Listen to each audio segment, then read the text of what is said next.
Ahora,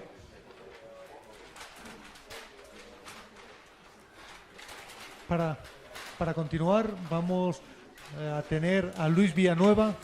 Luis Villanueva, además de técnico del Consejo Superior de Deportes, después ha sido director técnico de la Federación Española de Natación y de la Federación de Nueva Zelanda de Natación, y ahora ha vuelto...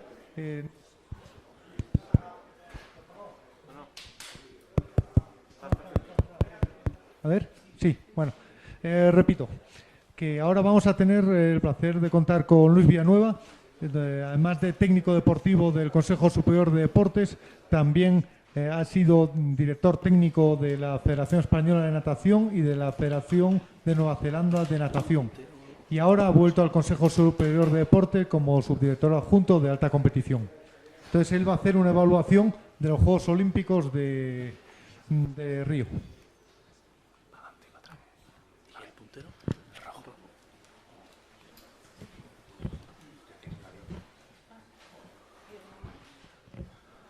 Okay, buenas noches. Good evening to everybody.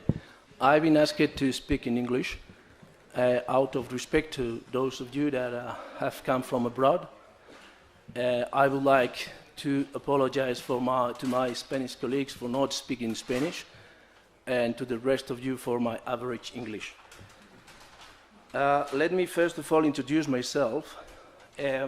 My role at the Spanish Sport Council, which is the part of the government that looks after sport and especially high performance, is the adjoint to the Deputy Director of High Performance. I lead a team of performance consultants that look after the different federations with special attention to the HP program, the high performance programs.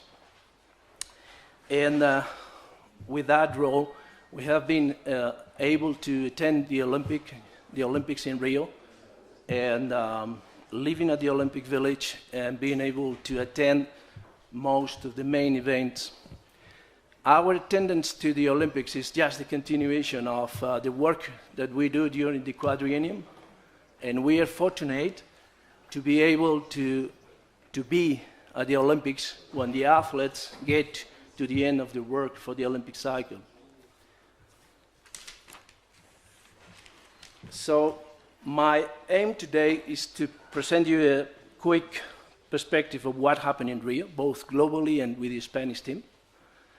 So let's kick it off with a quick look at the medal tally. This is the medal ranking in terms of gold, silver, and bronze of the Rio Olympics.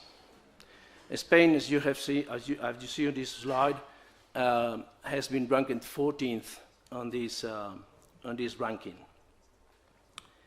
So, looking at what happened in Rio, obviously, is much more than what you can see at the Olympic tally, at the medal tally. But I think there are some observations. So I'm gonna, during the first part of the presentation, I'm gonna give you some quick observation of what happened in terms of the countries that lead the medal tally at the Olympics.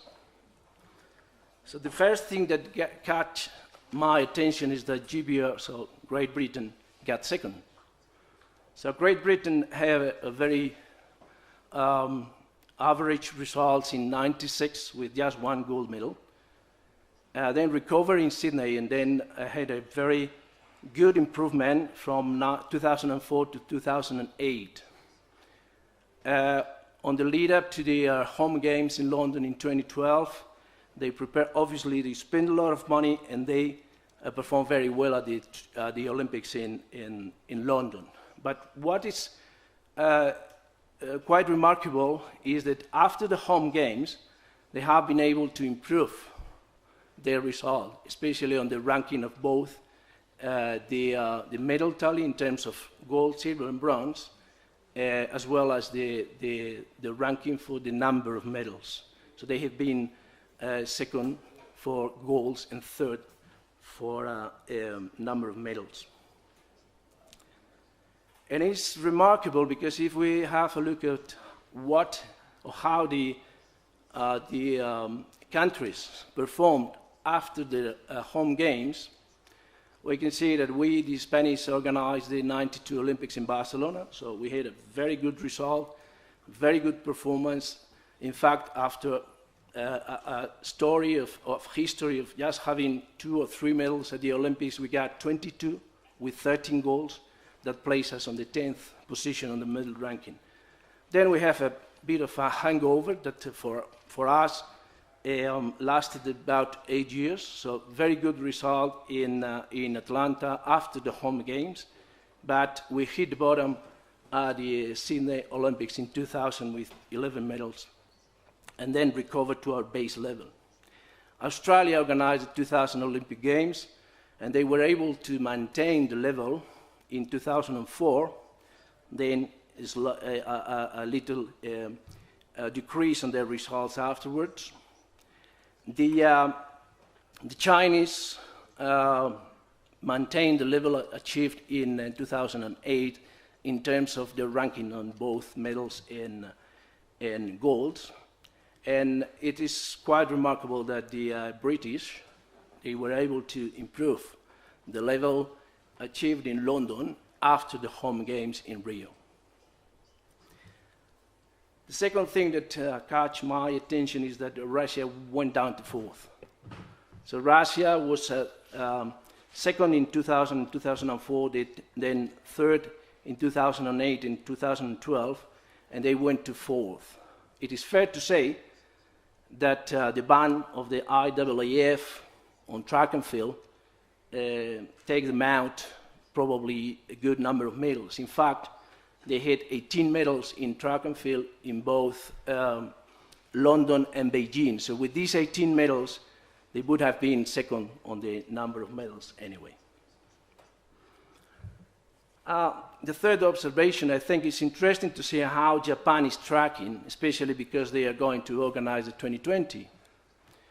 So Japan had an impressive growth from Atlanta 96 to Athens 2004. They passed from position 20 to position 6. And then they have had different results, not so good in Beijing as could have been expected. But I think they are very well positioned to get into the top 5 at the home games in Tokyo in 2020. And they are doing a very good job on that. Another interesting observation is that Australia that has been, at least since 2000, one of the power nations on the Olympics, get down. This is very good for the Kiwis. Anyway, they maintained the result in 2000 after the home games in Athens. Then the result has been not so good in 2008, not very good in 2012, but they are in Rio, they have been on the same level in that 2012. Another interesting observation is that China's growth held back. So China progressed from 96 to 2008. They were first on the number of golds in the home games in Beijing, and second for the number of medals. But after the home games, they have decreased in numbers of medals substantially. In fact, if we have a look at the difference between the US and China in terms of both golds and number of medals, so the blue line is the difference between the US and China in terms of gold medals. And the red line is, and the red line is the difference between China and the US in the number of medals. As you can see, the difference decreased to the point that in 2008 they were near to catch them in the number of medals, and they were up over them on the number of golds. But then, in 2012 and 2016, the situation went down to the level that they had in 1992. So I think the threat of China is not a threat anymore for the US. So, like a wrap-up of this first part of the presentation, looking into the future, I think US lead is not in danger. The arms race will be probably for the second to the fourth position on the medal tally between or among Great Britain, Russia, China, and maybe Japan. As you probably are aware of, the IOC decided just at before the start of the Olympics in Rio, made a very strange, in my opinion, strange decision with 5 additions to the Olympic program for 2020. These 5 sports are baseball and softball that have been on the program for some years. I think they were on 3 entire Olympic cycles, but they went out. Karate, rock climbing, surf, and skateboarding. I think it's a very strange decision because they are sports completely different. Some of them, most of them, are completely different than the ones that are usually in the program. Second thing is that probably this addition to the Olympic program, 5 sports, will make more athletes to be on the Olympics, which probably will impact to other sports, especially those sports like swimming and athletics that have more athletes. So probably to make the number of athletes even, IOC probably, hopefully not, but probably is going to make some decisions on the selection criteria that cut some sports. And the third thing is that we don't know if these sports have come to the Olympic program to stay, or they have been included and they will be gone after Tokyo. We don't know. At least I don't know.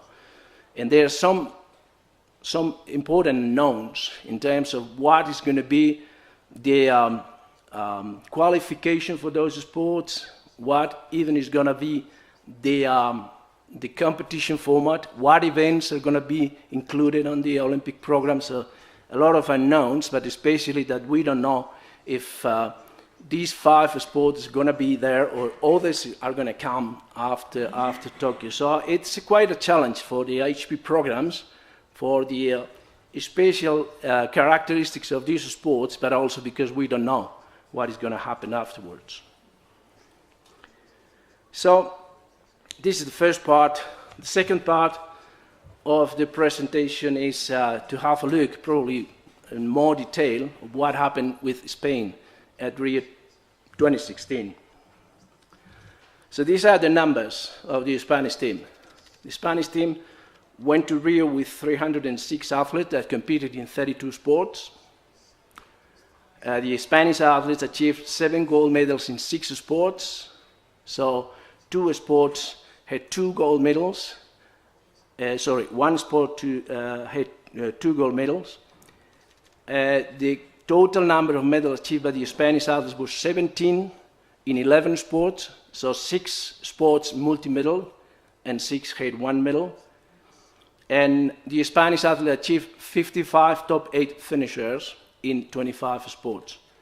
So from the 32 sports in which the Spanish participated, in 25, at least 1 athlete achieved 1 top 8 position. So these numbers are nothing if we don't compare them with the rest of the world. So this is the ranking in each of these categories. So we medal in 11 sports, and there were 9 countries that medal in more sports than us. So we are on the 10th position on that ranking of number of sports that medal at the Olympics. On team size, we were the 11th country, so there were 10 countries that took more athletes to the Olympics than Spain. We were the 12th country in terms of top 8, so there were 11 countries that had more top 8 positions than us. The following bar is our position on the top 8, but weighted. So we make a ranking of the countries, weighting the top 8 positions, giving 9 points to the gold medal, 7 to silver, 6 to bronze, and then 5, 4, 3, 2, and 1 to the 4th, 5th, 6th, 7th, and 8th. I think it's more accurate assessment of the power of a country, which is not only the number of athletes that get on top 8 position, but they level on this top 8. So we were 13 on that ranking. We were 14 in terms of goals and 16 in terms of number of medals. So there were 15 countries that had more medals than Spain. But again, this is nothing if we don't compare it with the history, with what happened in the past with the Spanish. So these are the number of medals achieved by the Spanish athletes at the Olympics from 92 in Barcelona to 2016 in Rio. As you can see, and we have seen before, 22 medals in Barcelona was an impressive performance, 17 in Atlanta, that was quite good after the home games, and then we hit the bottom in Sydney with our worst result ever, after Barcelona, I mean. And then we had the Spanish athletes had 20 medals in Athens, 18 in Beijing, and 17 both in London and Rio. And in blue, you can see the ranking. So how this position ranked us on these particular Olympic Games. So we went from 10th to 16th, 23rd, and then 14th, 14th, 15th, and 16th position on the medal count ranking on those Olympics. So the next slide is about this top 8 weighted position that I said before. So as you can see, the tracking is very similar. So we had our best performance in Barcelona, very close in Athens, and the result in Rio, in this particular area, was a little better than in London, but not as good as in Beijing 2008. And our ranking is after Athens 2004, it's been 14, and 13 this time. The next slide, I think it's a very interesting thing to look at. So on the x-axis, you have the countries sorted with the number of medals they achieved in Rio. So this is Rio 2016, and on the x-axis, you have them sorted for the number of medals. So you have USA, China, Great Britain, Russia, Germany, France, Japan, Australia, and the like. So on the x-axis, they are sorted with the number of medals. On the y-axis, they are sorted on the number of top 8 finishers that they convert to medals. So if a country has 20 top 8 finishers and 10 medals, they have 0.5. I mean, the rate of conversion, those athletes that get into the top 8, how many of them went to the podium? I think it's a very, very interesting index. So in that particular index, we have on the left side of the chart, you have the leading countries on the Olympic medal tally. So you have USA, China, Great Britain. And you have them, the ones that perform worst are farther down. So you have the USA leading on this particular area, GBR and Russia that are over 0.50, which means that they converted 1 out of 2 finalists in medals, and we have China behind, Japan, and then Germany, France, Italy, and Australia. If you look at the right side of the chart, you have the least powerful countries, those countries that went from the 9th to the 18th position on the medal count. And you have the ones on the top are the ones that perform better. So you have small countries, or not so big countries like Kazakhstan, Azerbaijan, or Denmark that clearly are over 0.50. You have Korea, New Zealand, and Hungary that are very, very close, just below the line of 0.50, and Netherlands, Canada, Brazil, and Spain. Spain, if you count the countries from left to right, you will find that Spain is in the 16th position. If you count the countries from top to bottom, it is on the 17th. So we are on the same place in both index. I think tracking this index during the Olympic Games is a very accurate assessment of how the countries perform at the Olympics. So next slide, we are going to go a little deeper on the performance of the Spanish team. This is podium repeatability, which means water sports that medal in Rio have also medals in the previous Olympic Games. So we have the 11 sports that had a medal in Rio, from canoeing, basketball, swimming, taekwondo, slalom, whitewater, athletics, tennis, mountain bike, rhythmic gymnastics, badminton, and weightlifting. These are the 11 sports in which the Spanish athletes get medals, and with the number of medals they achieve.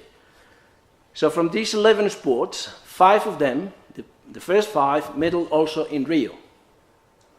The first 2, canoeing and basketball, medal in Rio, in Beijing, and in the case of canoe, they medal in the last 4 Olympic Games. So this is by far our best podium repeatability, the canoe. Then we have in gray 3 sports that have had medals in Rio but didn't medal in London, but had medals in both Beijing and Athens, or just in one of them. And then rhythmic gymnastics, badminton, and weightlifting that didn't medal in London, neither in Beijing or Athens. What is interesting is that some sports, namely sailing, synchronized swimming, handball, and track cycling, they had a history of medals in London, Beijing, or Athens, but didn't medal in Rio. So the next slide, if I go too fast, just let me know. No? It's all right?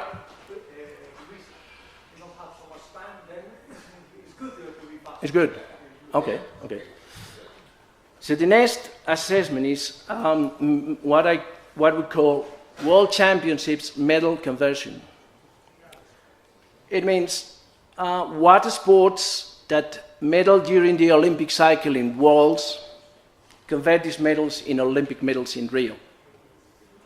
So we have, again, the 11 sports that had medals in Rio, and from them, only whitewater slalom didn't have a medal during the Olympic cycle in World Championships. It is fair to say that the athlete that took a medal, that was Olympic champion in Rio, was third in London. Is a woman that was Olympic champion in Rio, and she was third in London and gave birth to a child after London. So she hasn't been able to compete in 2013 and not a lot in 2014. So this is the explanation. So most of the sports that get a medal in Rio had medals during the Olympic cycle in World Championships. So we have especially canoeing. As you probably know, not all the sports have Olympic World Championships every year. So on even years there are more World Championships than in odd years. So in 2014, not all the sports had World Championships. Then we have a group of 6 sports, namely triathlon, sailing, cycling road, shooting, artistic gymnastics, and judo, that didn't achieve a medal in Rio, but had medals during the Olympic cycle. So they didn't convert the medal champions, the World Championships medals in Olympic medals in Rio. Okay, to put everything in context, I think it's important to not only to speak about the result, but also about in what context these results have been achieved. So this is funding for high-performance sport in the last 3 Olympic cycles. So funding for high-performance sport comes from 2 main sources in Spain. One is public money that comes from the state budget and is the red part of the bars. The other comes from the ADO program, and it is money that is used to support financially our athletes, Olympic athletes. So the ADO program is a program with two partners. One is the Spanish government, the other is the Spanish public TV, and the third one is the Spanish Olympic Committee. This program receives funds from private companies and use these funds to support financially our Olympic athletes and to give incentives to coaches.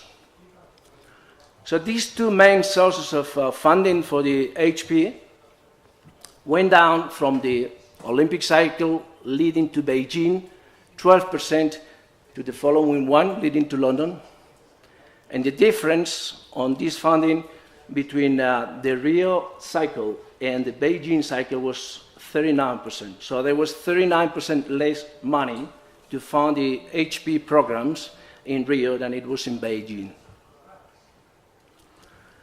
But it's interesting to have a look at this red part of the bars, so the public money, the money that comes from the state's budget. And it's interesting that the efficiency of this money has increased, has been improved on the last Olympic cycle. So on these bars, you can see the amount of public money that went to the sports, to the federation that finally medaled at the Olympics. So in the Olympic cycle leading to Rio, so 2013 to 2016, 5.9 out of 10 euros that went to the HP system went to those federations that finally were successful and were on the podium in Rio, as opposed to 3.9 in the London Olympic cycle and 4.9 in the Beijing cycle. So the efficiency of the system has been clearly improved in this area. This is the last slide on this, and I'm going to finish very quickly.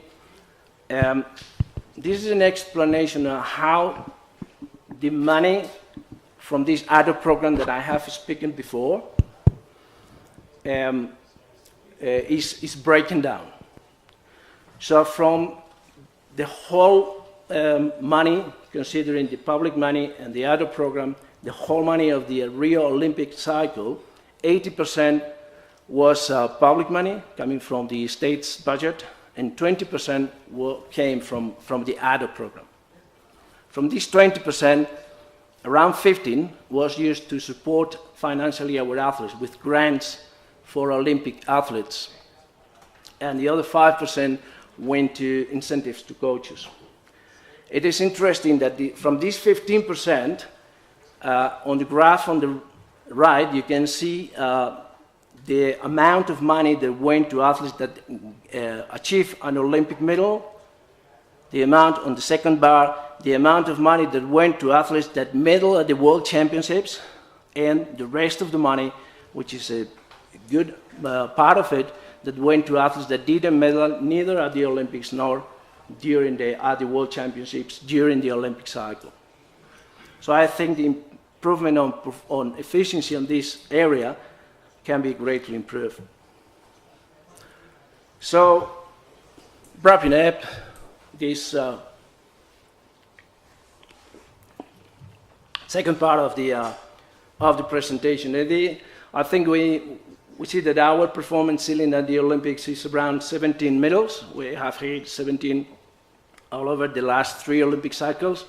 We had 18 in Athens and 2 more that were awarded afterwards due to doping bans and stuff. So probably this is going to happen again in Beijing and London. So the numbers will be going down probably in the following months or so. The CAT funding did not affect on medium-term Olympic results. So even with less money, the system has been able to produce similar results. In terms of number of medals, it is fair to say that the Rio Olympics have been our best Olympics after Barcelona in terms of golds. So we have never achieved that amount of gold medals, 7 medals. was the second after the 13 achieved in Barcelona, and is by far the second best Olympics for the Spanish team. The efficiency of the system needs to be looked at, because there's no, with the financial situation that we have, probably we can't expect an increase on the public money that goes to high performance. So with the same money, if we want to break that ceiling of 17 medals and join the team of the countries that have 20 plus medals in Tokyo and afterwards, we need to do something about the efficiency of the system, because I don't think that the money is going to increase substantially. Obviously, to gain this competitive edge, we need to make some key investment decisions in terms of how the funds is allocated with more sports in the program. So the number of sports is going to increase substantially, and also on how we structure the athletes grant to go to our athletes. So that's all for me. I hope to have shed some light to what happened in Rio, both globally and in terms of the performance of the Spanish team. I'm sure that every country is reviewing the performance of their teams at the Olympics, because there's a lot at stake. Since a good portion of the money comes from taxpayers, their responsibility is huge. And the assessment is brutally simple. How much money did you get? How many medals did you get? So I think it's very important to analyze, to see what happened and in what context, to make decisions or to inform ulterior decision on the HB programs. So thank you very much, and hope you have understood and you have enjoyed my presentation.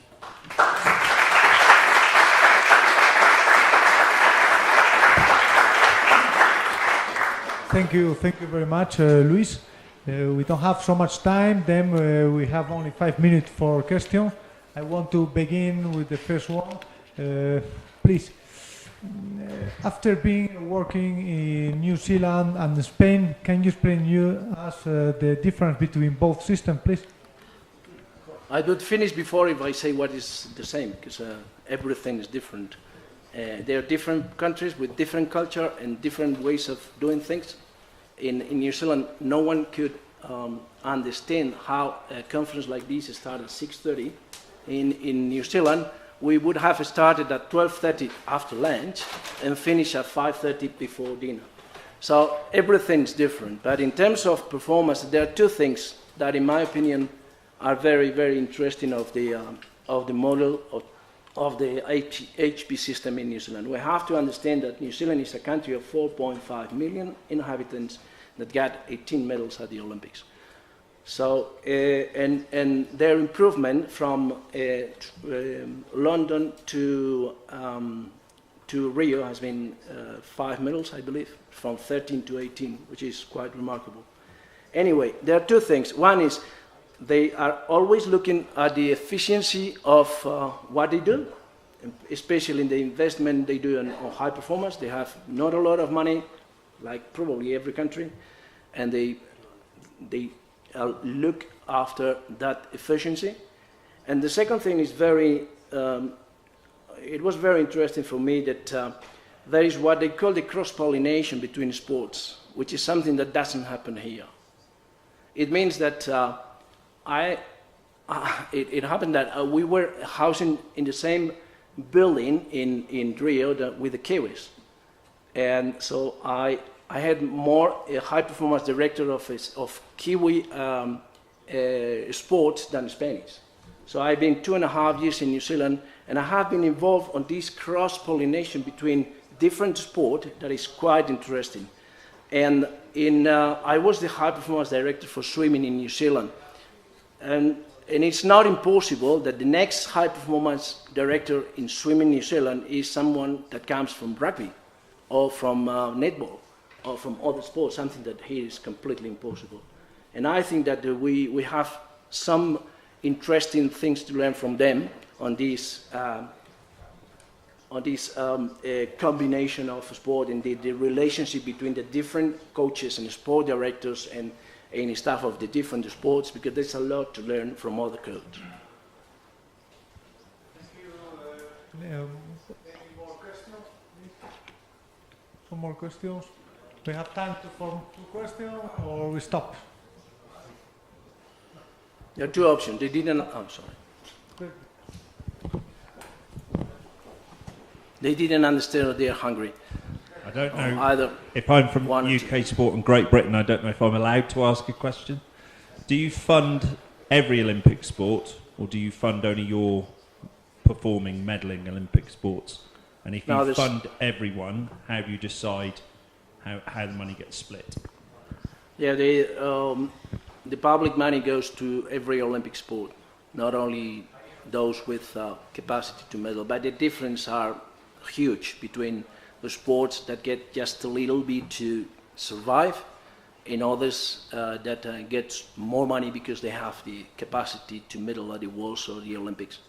So the system is, we give money to every Olympic and non-Olympic federation, but the difference between those that are Olympic and non-Olympic is big, and the difference between those sports that are successful or have been successful and those that haven't is also quite remarkable. And the way to split the money is obviously according to their past performance. Not 100% of the money that goes to them, but the well part of the money that goes to the federation depends on how well they have performed at the previous Worlds or Olympics. Thank you very much, Luis. Now we have a short presentation with next World Forum. He will explain us some new things.